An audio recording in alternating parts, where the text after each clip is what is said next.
یہ کیا ہو رہا کہ کوشش کی جا رہی ہے کہ یزید کو بھی جنتی بنایا جائے. کسی نے بھی سنا جو یزید کو جنتی بنانے پہ تلا ہوا ہے یا یزید کی طرف رجحان ہے یا جھکاؤ ہے، سن لے وہ پکا منافق ہے، پکا بے ایمان ہے، وہ پکا یزیدی ہے.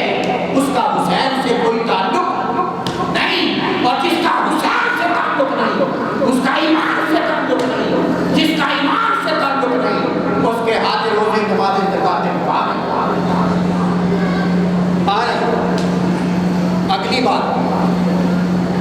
اگلی بات سیدنا علی المرتضیٰ شیر خدا رضی اللہ عنہ صحابہ کی 11 صفحے علماء نے بیان کی.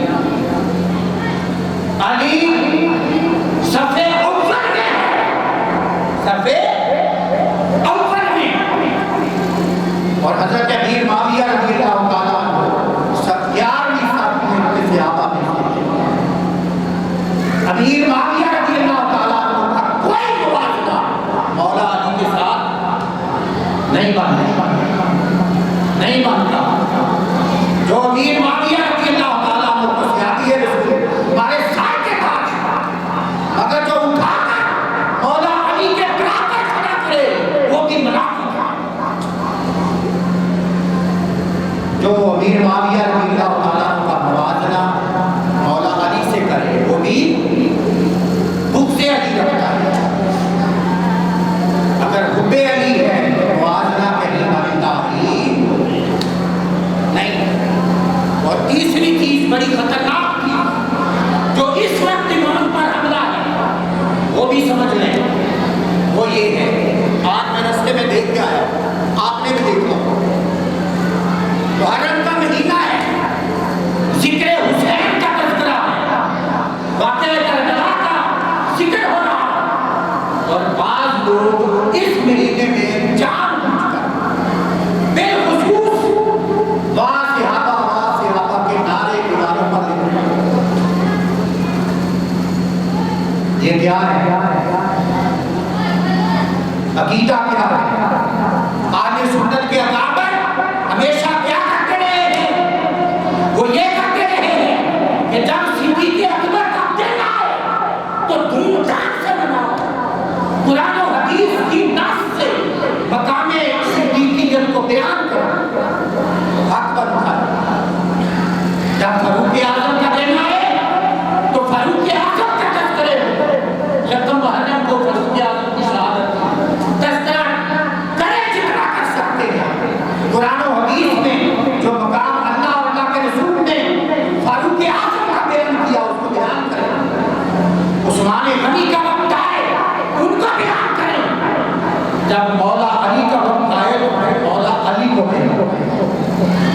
جب حسین کا وقت آئے تو حسین کا بیان کریں. اور اگر وقت حسین کا ہو، شہادت عثمان غنی کی بیان ہو رہی ہو، تو سمجھ لیں دال کے کچھ کالا ہے. یہاں ایمان پر حملہ ہو رہا ہے، یہاں عثمان غنی کی اور حسین کی شہادت کو کمپیئر کیا جا رہا ہے. کوئی کمپیریزن نہیں ہے، کوئی تجزیہ نہیں ہے. یہاں چپ کرنے کی ضرورت ہے. جب عثمان غنی کی باری آئے تو ڈنڈے کی چوٹ پر عثمان کا ذکر کرو، اگر جب حسین کی باری آئے تو صرف حسین کا ذکر کرو. اگر اس طریقے کو اپنایا جائے تو امت کے اندر سے تفرقہ ختم ہوگا، گروہیت ختم ہوگی. آج کے ملا جان بوجھ کر امت کو ٹکڑے کر کے اپنا روٹی کپڑا چلانے کے لیے امت کو گروہوں میں تقسیم کر رہے ہیں، امت کی وحدت برباد کر رہے ہیں، امت کا ایمان برباد کر رہے ہیں. صالحین کا اور اکابرین کا جو نظریہ تھا اس کو جڑ سے اٹھا رہے ہیں. اس سازش کو سمجھنے کی ضرورت ہے. یہ جو ایمان پر حملہ ہے اس کو سمجھنے کی ضرورت ہے. جب واقعہ کربلا کے دن آئے، حسین کی شہادت کا دن آئے تو صرف حسین کی شہادت کے دن نہیں، ہر طرف شہادت حسین کا تذکرہ ہو. دھومے بچے کیونکہ یہ ساری قربانیاں اہل بیت کی ہیں، ان کا ذکر ہے۔ باقی آپ جتنے بھی ہیں ہمارے ساتھ پہ ان کے قدموں کی خاک کے برابر بھی ہم، اور ہمیں کوئی اختیار نہیں ہے کہ کوئی اٹھ کر ابو بکر صدیق کے کردار پر انگلی اٹھائے، اس سے بڑا بے غیرت کوئی نہیں۔ کوئی فاروق اعظم کے کردار پر انگلی اٹھائے، اس سے بڑا بھی بے غیرت کوئی نہیں۔ ہم کون ہوتے ہیں؟ ہماری حیثیت کیا ہے کہ ہم ان کا مقام ناپنے کی کوشش کریں یا ان کے کردار پر زبان کھولنے کی کوشش کریں جن کی تربیت دن رات مصطفیٰ نے اپنے سامنے بٹھا کر کی، ٹھیک ہے نہیں؟ ہمیں کیا اختیار ہے؟ تو آگے چلتے ہیں۔ اللہ پاک نے فرمایا، تھوڑے تھوڑا ذکر کر دوں گا، ٹائم چونکہ ختم ہونے والے ہیں۔ فَاسْأَلُوا أَهْلَ الذِّكْرِ إِن كُنتُمْ لَا تَعْلَمُونَ۔ اللہ پاک فرماتا ہے ایمان والو، اے ایمان والو، اگر تمہیں کسی چیز کا علم نہ ہو تو اہل ذکر سے پوچھ لیا۔ یہاں یہ نہیں فرمایا اہل علم سے پوچھ لیا، اہل ذکر سے پوچھ لیا، اہل ذکر سے پوچھ لیا۔ اہل ذکر کون ہوتے ہیں؟ علم صرف معلومات کا نام ہے، علم صرف معلومات کا نام ہے، اور ذکر معلومات پہ عمل کا نام ہے۔ جب معلومات پہ پختگی آ جائے تو بندہ ذاکر بن جاتا ہے۔ جب ذکر کرنے لگ جاتا ہے، اللہ کا کسی کو پتہ نہیں تھا، اللہ کو جانا، یہ جاننا علم ہے، پھر اللہ کا نام جپا، اللہ کا نام لیا، اللہ اللہ پکارا، اللہ سے تعلق بنا، ذکر سے تعلق بنا۔ جب تعلق بنتا ہے تو متعلق ذکر کرنے والے کو، مذکور ذکر کرنے والے ذاکر کو قریب بناتا ہے، پردے ہٹاتا ہے، اپنا آپ دکھاتا ہے۔ جب دکھاتا ہے تو پردے ہٹاتا ہے، جب پردے ہٹتے ہیں تو چیز کی اصل سمجھ آتی ہے، چیز کی اصل سمجھ آتی ہے۔ علم والے ظاہر کو دیکھتے ہیں اور ذکر والے اندر کو دیکھتے ہیں۔ ذکر والے دیکھتے ہیں یہ مائک ہے، علم والے دیکھتے ہیں یہ مائک ہے، ذکر والے جانتے ہیں اس کے اندر بولتا کیسے ہے،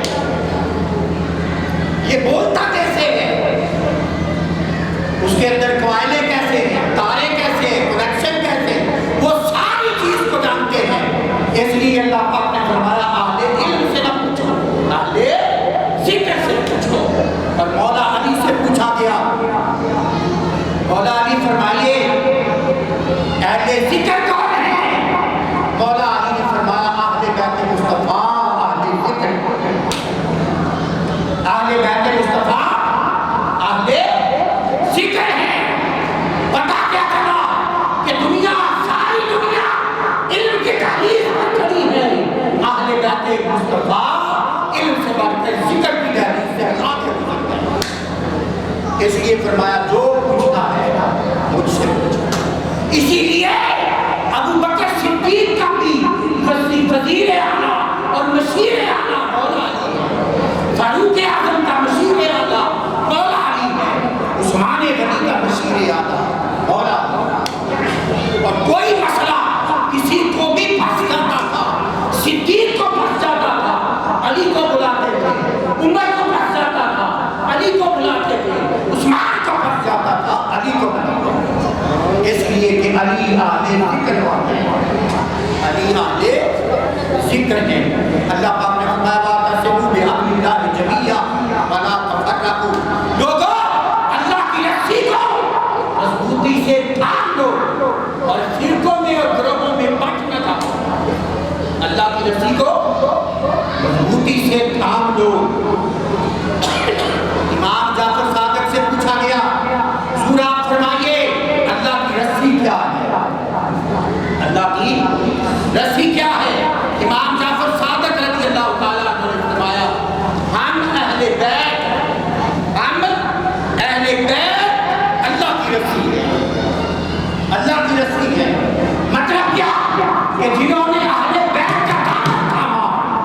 اس نے قرآن کا دامن تھاما، اس نے سنت کا دامن تھاما، اس نے تحریر مصطفیٰ کا دامن تھاما، اس نے مولا کا دامن تھاما۔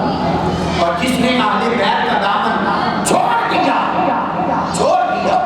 اس نے اپنا تعلق قرآن سے توڑ دیا، مصطفیٰ سے توڑ دیا، اللہ سے توڑ دیا۔ اور امام جعفر صادق نے ایک نکتہ بھی بیان سمجھا دیا کہ قیامت تک اگر امت مسلمہ اکٹھا ہونا چاہے گی تو صرف ایک ہی رستہ ہے، صرف ایک ہی رستہ کہ وہ اہل بیت پر اکٹھے ہو جائیں، اہل بیت مصطفیٰ پر اپنے اختلافات کو ختم کریں، اہل بیت کی محبت کو اپنے دلوں کے اندر جاگزی کریں، جگائیں۔ یہی ایمان ہے، اور جو ایمان پہ آ گیا وہ اتحاد پہ آ گیا۔ یہی قرآن ہے، جو قرآن پہ آ گیا وہ اتحاد پہ آ گیا۔ یہی مصطفیٰ کا کام ہے، جو در مصطفیٰ پہ آ گیا وہ اتحاد پہ آ گیا۔ یہی خدا کا کام ہے، خدا خدا کا یہی ہے کام، نہیں اور کوئی مفر مکر۔ جو یہاں کے ہو وہ وہاں جا کے ہو، جو یہاں نہیں وہ وہاں ہے۔ بات ساری اہل بیت مصطفیٰ پہ بنتی ہے، بگڑیاں بنتی ہیں تو در مصطفیٰ پر، اہل بیت مصطفیٰ کے در پر بنتی ہیں۔ اہل بیت طہار وہ عظیم ہستیاں ہیں جن کو اللہ پاک فرماتا ہے، فرمایا اللہ کی اطاعت کرو، رسول کی اطاعت کرو، اور اپنے اندر جو حکم دینے والے اولو الامر ہیں ان کی اطاعت کرو۔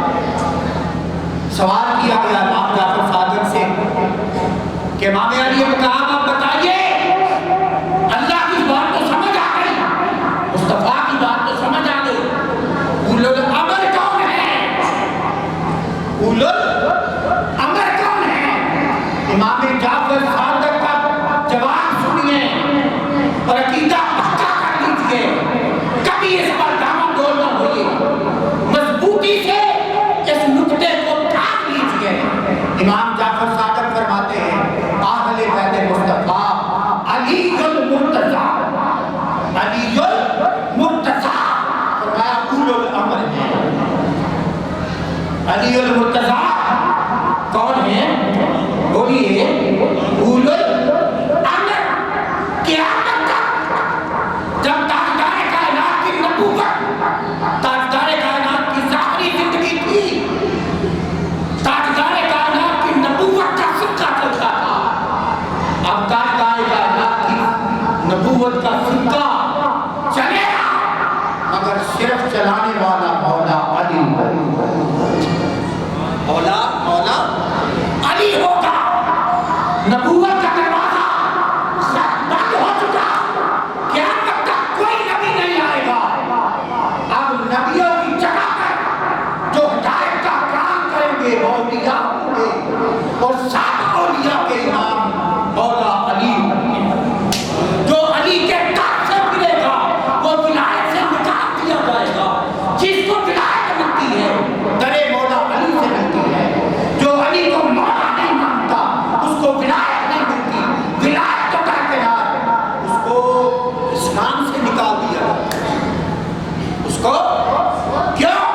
اس لیے تاجدار کائنات نے فرمایا جس کا میں مولا اس کا علی مولا۔ اس کا مطلب کیا؟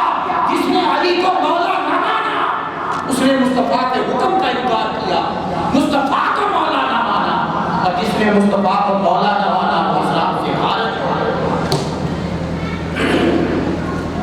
پھر اہل بیت طہار وہ ہستیاں ہیں جن کو اللہ پاک خود فرماتا ہے کہ ہم نے ارادہ کیا کہ اہل بیت طہار کو صاف طیب و طاہر بنا دیا جائے، اور بنا دیا۔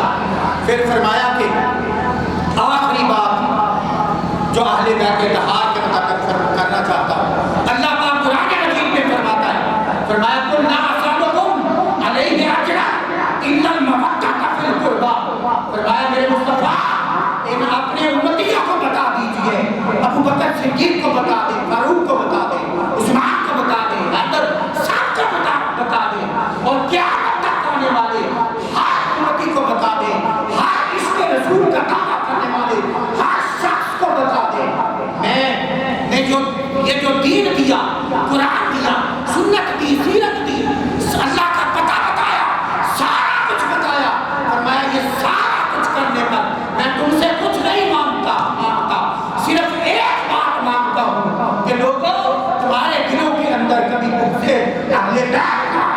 تمہارے دلوں کے اندر ہمیشہ ہمیشہ محبت اہل بیت کا بوٹا پلا ہے۔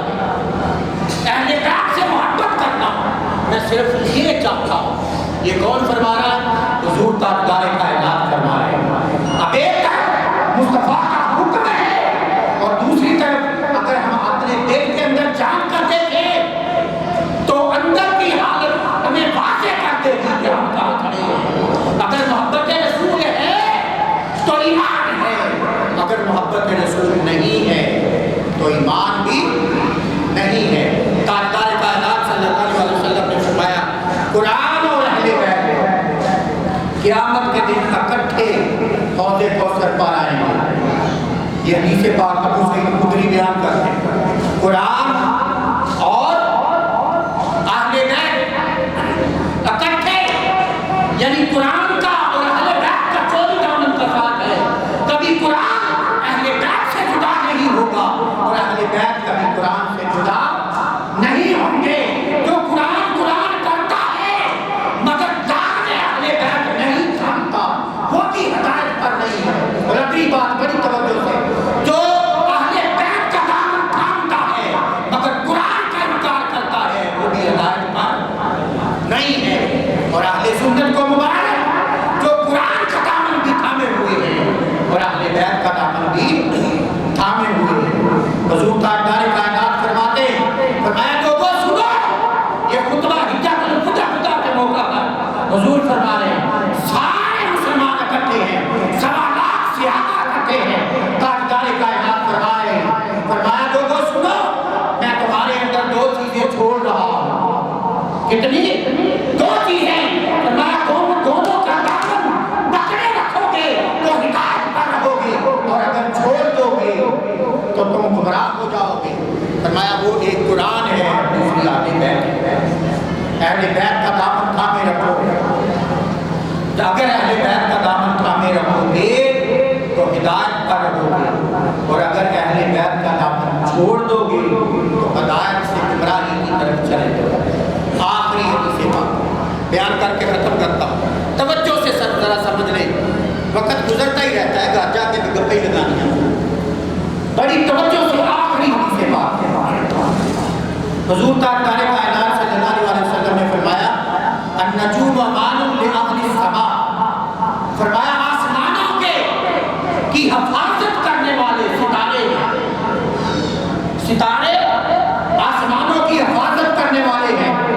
فَإِذَا ذَهَبَتِ النُّجُومُ ذَهَبَ أَهْلُ السَّمَاءِ، اگر نجوم ستارے ختم ہو جائیں، اگر ستارے ختم ہو جائیں گے تو فرمایا اہل آسمان ختم ہو جائیں گے، اہل آسمان ختم ہو جائیں گے۔ ستارے آسمان کی حفاظت کرتے ہیں اور اگر ستارے ختم ہو جائیں تو تاجدار کائنات نے فرمایا آسمان بھی ختم ہو جائے، اہل آسمان ختم ہو جائیں گے۔ اور اگلی بات جو ہے جہاں سمجھنے والی ہے، فرمایا اہل بیتی امان لأہل الارض، فرمایا میری اہل بیت بالکل اسی طرح جس طرح آسمانوں کی حفاظت کرنے کے لیے ستارے ہیں، زمین کی حفاظت کرنے کے لیے میری اہل بیت ہے، میری اہل بیت ہے۔ جب تک اہل بیت رہے گی زمین پر بسنے والے رہیں گے، جب اہل بیت نہیں رہیں گے زمین کا صفحہ ہو جائے گا، زمین پر بسنے والے ختم ہو جائیں گے۔ حدیث پاک ہے، حضور نے فرمایا اور آج اگر انسانیت مٹ رہی ہے، طوفان آئے، سیلاب آئے، عذاب آئے، معیشت برباد، حکومت برباد، عدلیہ برباد، انسانیت کی تباہی، سارا کچھ ایک ظلمستان بنا ہوا ہے۔ وہ پاکستان جو اسلام کے نام سے ہم نے حاصل کیا وہ آج ظلمستان بنا ہوا ہے۔ اس کی صرف ایک ہی وجہ ہے، بنیادی وجہ ایک ہے کہ ہم نے دامن اپنے بیت چھوڑ دیا۔ آج ہم درے مصطفیٰ پر نہیں جھکتے، درے مولا علی پر نہیں جھکتے، درے سیدہ کائنات پہ نہیں جھکتے اور درے حسین پر حسن پر نہیں جھکتے۔